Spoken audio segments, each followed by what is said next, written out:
Okay, so today I want to show you how to cut your plasmid, send it through electrophoresis. We're winging it a little bit, but you'll get the idea.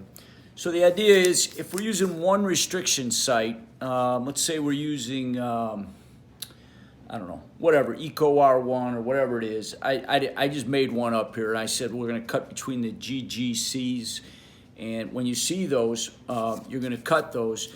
And again, we're just improvising here, but to show you, realize this is a plasmid prokaryotic now, and that if you cut it once, you're just going to get one big blob, right? If you were to send this through the electrophoresis chamber, it wouldn't go very far at all. I found a few other restriction sites, so we're going to have more than one fragment in our electrophoresis chamber. Here's one. Here's one.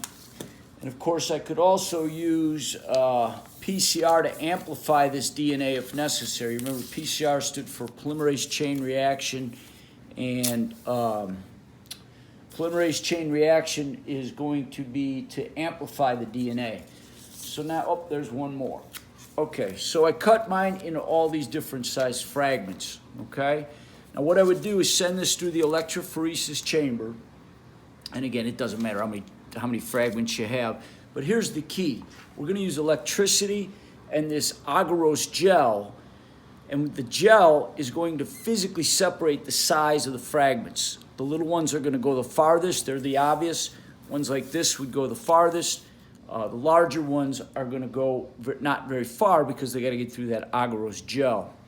The charge from the electricity is going to move the negatively charged DNA to the positive end of the electrophoresis chamber. And it is quite a volt, right? When we do this in lab, we'll have to be careful. Anyway, so if I were to put, imagine all this DNA, we put it into the well here, and what I'm going to do now is back the camera up a little bit so you can see a little bit better. But we're going to pretend the table is that gel, and I'm going to send these chambers through the electricity. We can stain the DNA too, it comes out better. But if you can imagine the DNA going through these gels, what I'm asking you to do is send me a picture that would look like this. Here's one big fragment, right? This fragment's bigger. Oh, that's not going to travel as far. This little one is going to go all the way down here. Here's another big one. Oh, even bigger than that one. So we're going to have a bunch of fragments that are going to be way here at the beginning. Here's a littler one, and a little one, right? So what it would look like in terms of the electrophoresis is I would see the little gel or the little fragments going the farthest and the bigger fragments going the least distance, closest to the well here at the end of the table, right? So they're going to travel from negative to positive because DNA is negative when we send it through that electricity. Again, these larger fragments here are going to stay closer to the well. They physically can't get through.